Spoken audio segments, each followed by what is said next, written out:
In this guide, I will be showing you guys how to recharge Amazon Prime. Let's get started. First, launch your Amazon app, or also you can navigate to the website of Amazon, provide your credentials, and log into your account. Once logged in, click on your profile icon located at the bottom. This will take you to your account section where you will find different account and payment option. Now scroll down slightly until you see the option called Reload Balance or Amazon Balance Reload. Tap on it to continue.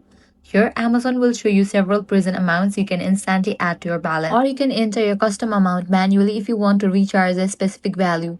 After selecting the amount, tap on the Buy Now or Continue button.